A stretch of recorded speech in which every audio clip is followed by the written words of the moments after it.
নমস্কার, কেমন আছেন সবাই? আশা করি সবাই ভালোই আছেন। মর্নিং ফেস্টিভ্যাল নতুন একটা ব্লগে আপনাদের সবাইকে স্বাগত। এতদিন আমি কোনো ডেলি ব্লগ দিইনি, দীঘাতে বেড়াতে গিয়েছিলাম, তার কয়েকটা ব্লগই শেয়ার করেছি আপনাদের সাথে। কিন্তু আজকের পুরোপুরি সংসার জীবনে ফিরে এসেছি।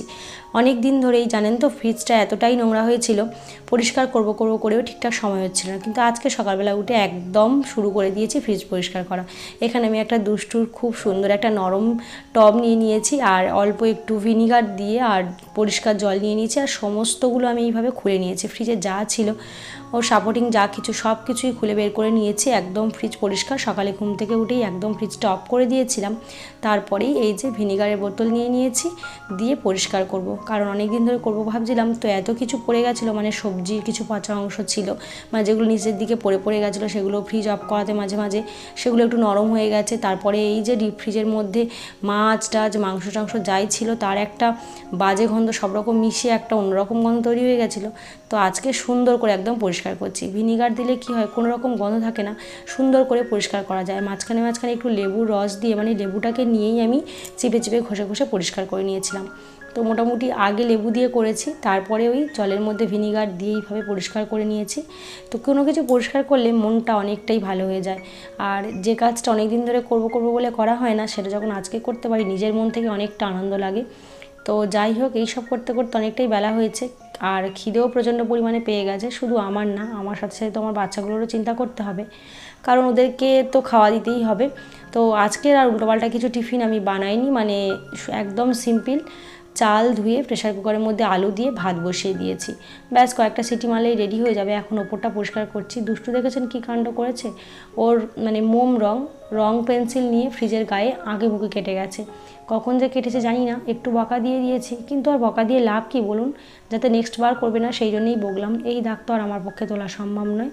সুন্দর করে ফ্রিজের বাইরের অংশটাও আমি পরিষ্কার করে নিয়েছি। শুধু এটাই নয়, এখনও কিন্তু অনেকটা কাজ বাকি পড়ে আছে। কি বলুন তো, ওই যে বের করে দিয়েছিলাম সেগুলো কিন্তু এখনও পরিষ্কার করা হয়নি। এই যে প্রেশার কুকারে আমার সুন্দর ভাত রেডি হয়ে গেছে, ওদিকে ঘড়িতে 10টা বেজে গেছে। তো খাওয়া দিতে হবে আর আমাকেও খেতে হবে। তো আমরা সবাই খেয়ে নেব। চালটা কি চিনতে পেরেছেন? ছোটো ছোটো চালের ভাত, যেটাকে আমরা খুদের ভাত বলি। এই ভাতটা খেতে কিন্তু আমারও খুব ভালো লাগে আর দুষ্টুও খুবই পছন্দ করে। ও তো সাদামাটা ভাত খেতেই ভালোবাসে। সোনামের খুব একটা পছন্দের নয়, তবে ও খেয়ে নেয়। তো আমাদের যেহেতু ঘরের চাল ভাঙিয়ে মা গোটা চালগুলো বের করে নিয়েছে, ছোটো ছোটো চালগুলো আলাদা করে দিয়েছে।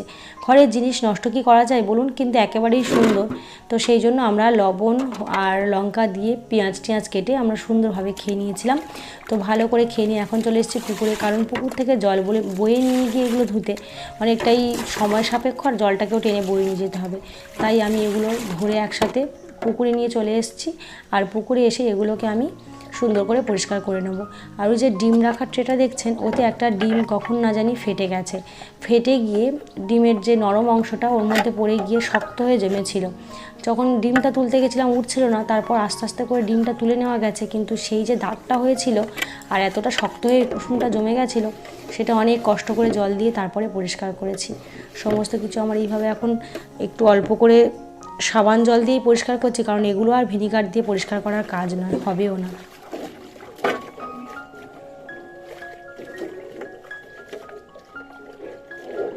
তো এখন তো বসন্তকাল নয়, একদম গরমকাল, মানে গ্রীষ্মকাল। এখন কিন্তু দেখছি কোকিলও ডাকছে। যাই হোক, আপনার সাথে কথা বলতে বলতে আমি সুন্দরভাবে এগুলো মেজে পরিষ্কার করে নিয়েছি। তারপরেই স্নান সারবো, ঠাকুর ঘরে যাব, তারপরেই রান্না করব। কাজের চাপটা অনেকটাই, আর আজকে তো প্রচণ্ডই রোদ, প্রচণ্ড গরম হচ্ছে। তো স্নান সেরে ফিরে এসেছি, কিছু কাচাকুচি করেছিলাম কৌশিকের জামা কাপড়গুলো, তো সেগুলোই হ্যাঙ্গার করে দিয়ে দেব। তো আগে জানেন তো কী হয়েছিল, মানে জিন্সটা মোটা বলে শুকোতে চাইতো না বলে একটু রোদ্দুরে দেওয়ার তাড়াটাই বেশি ছিল, রোদ্দুরের মধ্যে দিতে থাকতাম। তো সেক্ষেত্রে কী হতো, স্ট্রেচেবেলটা পুরোটাই নষ্ট হয়ে যেত, গিয়ে অনেকটা লুজ হয়ে গেছে জিন্সগুলো। এইভাবে প্রায় 2-3টে জিন্স নষ্ট করে ফেলেছি বলতে পারেন। তো এখন আর সেটা করি না, তো এখন ছাওয়ার মধ্যে দেওয়ার চেষ্টা করি।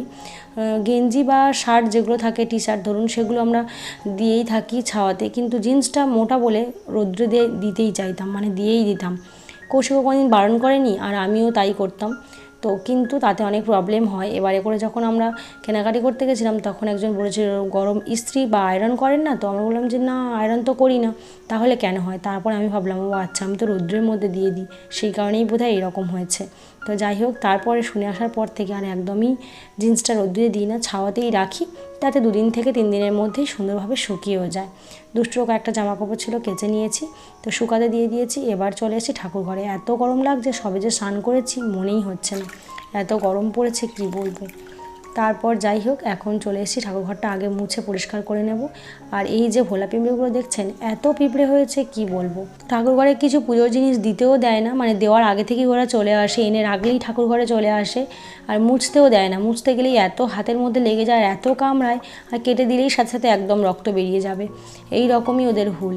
যাই হোক, মুছে পরিষ্কার করে নিয়েছি, তবে এটা মনে হচ্ছে আর একবার ডিপভাবে ক্লিন করতে হবে। অনেকটাই দাগ থেকে গেছে, যেটা আমার এই ওয়াইপসের মধ্যে উঠছে না। যাই হোক, মোটামুটি পরিষ্কার করে নিয়েছি।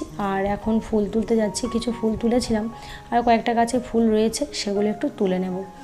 আর এই পিঙ্ক কালারের জবাটা আগের বছর বসিয়েছিলাম অনেকগুলো, মানে 3-4টে গাছ বসিয়েছিলাম, তার মধ্যে এখন প্রত্যেকটা গাছেই অল্প অল্প ফুল দিতে শুরু করেছে। তো ফুল তুলে নিয়ে আবার চলে এসেছি ঠাকুর ঘরে। নিজের গাছের ফুল দিয়ে ঠাকুরকে পুজো করার কিন্তু মজাটাই আলাদা। তাহলে আগের বছর কোনো ফুল গাছই ছিল না, একটা দুটো ছিল, অল্প একটা দুটো দিতাম। আর কোথা থেকে নিয়ে আসবো, বা যখন বাজার থেকে কেনা হতো সেইভাবেই ফুল, বাজারটা যেহেতু কাছে নয় তাই সবসময় ফুল কেনাও যেত না।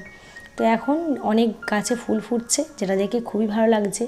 আর এই যে তারা মায়ের পায়ে একটা করে জবা ফুল রোজ দিতে পারি, লাল জবা, এটাতেই যেন বেশি খুশি হয়ে যাই। আগের বছর ঠাকুরকে বলেছিলাম, তোমার ফুলের জোগাড় তুমি নিজেই করে নিও। অনেকগুলো গাছ বসিয়েছি, যেন সব কটা গাছই বেঁচে যায়। তো সত্যিই তাই হয়েছে, আমার চাওয়াটা সত্যি হয়ে গেছে।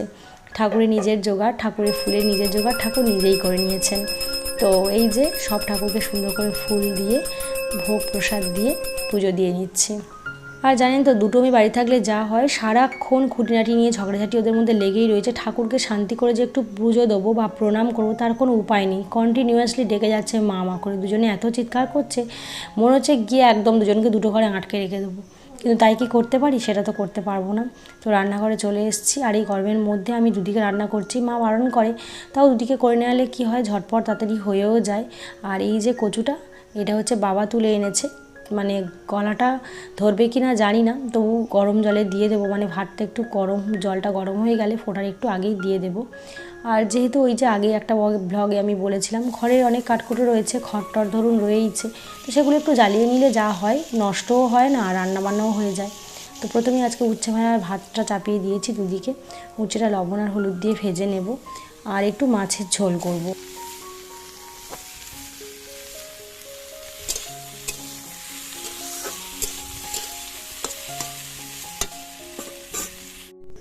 এই যেদিকে আমার ভাতের জল গরম হয়ে গেছে, তাই কচু ভাতেটা দিয়ে দেবো। ওই যে ভাত একটু ফুটতে শুরু করেছে, এই অবস্থাতেই কচুটা দিয়ে দেব। তাহলে আর যদি গলা ধরে তার সম্ভাবনাটা কম থাকে, তবে খুব বেশি গলা ধরা কচু হলে তাতে কোনোভাবেই আটকাবে না, গলা ঠিক ধরবেই।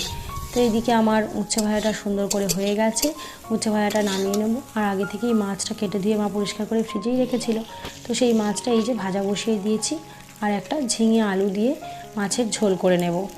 তো স্নান করার আগেই তো বলেছিলাম যে ওগুলো পরিষ্কার করে রেখেছি, মানে ফ্রিজের ওই জিনিসপত্রগুলো, এই মাছগুলো সমস্তটাই ভাজতে হবে এখন। তো মাছ ভেজে আর এখানে উচ্ছে ভাজা, মাছের ঝোল সম্পূর্ণ করে নিয়েছি। আর মাছ ভাজা দুষ্টুরা খেতে ভালোবাসে বলে ওদের জন্য কয়েকটা মাছ ভেজে রেখেছি। তো রান্নাটা খুব তাড়াতাড়ি করেছি, ওই 1 ঘন্টার মধ্যে সমস্ত রান্নাবান্না সেরে আবারও চলে এসেছি ফ্রিজটাতে ঠিকঠাক করে রেডি করে দিতে, কারণ ওই জিনিসগুলো রয়েছে, দুষ্টু না জানি কখন কী ধরে টানাটানি করতে গিয়ে ফাটিয়ে দেবে, ভেঙে দেবে, বা কোনোটা চির হয়ে যাবে, তখন আরও বেশি প্রবলেম হবে, আমার আরও টেনশন থাকবে। সেই জন্য তাড়াহুড়ো করে রান্না সেরে, যেহেতু খাওয়ার একটু সময় বাকি আছে, মানে এখনও কৌশিক এসে পৌঁছায়নি, বাবাও স্নান টান করেনি, তাই আমি এগুলো লাগিয়ে দিচ্ছি। কিন্তু কোথায় কোনটা ভুলে গেছি সেট করতে আমার একটু প্রবলেম হচ্ছে, কারণ এগুলো সবসময় তো আর খোলা হয় না, মাঝে সাঝে একটু খুলে পরিষ্কার করি, আর নইলে ওপর থেকেই পরিষ্কার করে নেওয়া হয়। তাই এগুলো ঝটপট করে লাগিয়ে এখন বেশ রেডি করে দিয়েছি, সমস্তটাই লাগানো হয়ে গেছে আমার। তো যেহেতু সকাল থেকেই পরিশ্রম করছি, তাই একটু দুপুরে খাওয়া দাওয়ার পর রেস্ট নেওয়ার জন্য শুয়েছিলাম। ওই 1 ঘন্টার মতো একটু রেস্ট নেওয়ার পরে উঠেছি। আর বাবা তরমুজ এনেছিল, খেতে বলেছে সোনামিদের, ওর একটু তরমুজ খাওয়ার পরে দুজনের ইচ্ছে হচ্ছে আইসক্রিম বানাবে। তো এই যে তরমুজটাকে গ্রেট করে নিয়ে রেখে দিয়েছে, তার থেকে ছেঁকে ছেঁকে এখানে রস বার করছে। এত গরম, সেজন্য স্কুল ছুটি, স্কুল তো প্রায় 40 দিন 45 দিন মতো ছুটি, এরা বাড়িতে বসে বসে আর কী করে, এদের কত রকম বুদ্ধিমাতা আসে, কত কী করতে ইচ্ছা করে, কত দুষ্টুমি যে করতে ইচ্ছা করে, শুধু এরাই জানে। তরমুজটা সিম্পলভাবে খেয়ে নিলেই হয়ে যায়, কোনো দরকার আছে কি সব করার বলুন তো। কিন্তু করবে, ওদেরকে কে আটকায় আর বলুন। শোনো আমি অনেকদিন আগেই বলেছিল একটা ওই আইসক্রিম মশলা মোল কোড কিনে দেওয়ার জন্য, কিন্তু আমি ওকে দিইনি, দেবো বলেছি কিন্তু দেওয়া হয়ে ওঠে না। খুব একটা আইসক্রিম তো খাওয়াও হয় না, করাও হয় না বাড়িতে, সেই জন্য যাই হোক সুন্দর করে দিয়ে দিয়েছে। আমি এটা ফ্রিজে ভরে দেবো। সোনামে বানাচ্ছে আর দুষ্টু হলো হেল্পিং হ্যান্ড, এটা ওটা সেটা সারাক্ষণ দিদিকে এনে দিয়ে হেল্প করছে। আর একটা কুঁজো, এটা তো আপনাদের দেখানোই হয়নি, এটা অনেকদিন ধরে আমরা ব্যবহার করছি। এর জল কিন্তু দারুণ, না ঠান্ডা অত্যধিক ফ্রিজের মতো আর না গরম, খেতে কিন্তু খুবই ভালো এর জল। আমরা কিন্তু খুব মজা করেই গরমের সময় এই কুঁজোর জলটা খাচ্ছি। তো আজকের ব্লগটা এখানেই শেষ করছি, দেখা হবে আবারও নেক্সট ব্লগে আপনাদের সাথে। সবাই ভালো থাকবেন, সুস্থ থাকবেন আর সাবধানে থাকবেন। ভিডিও কেমন লাগলো কমেন্ট করে জানাবেন, ভালো লাগলে লাইক করে দেবেন। দেখা হবে নেক্সট ব্লগে। ধন্যবাদ।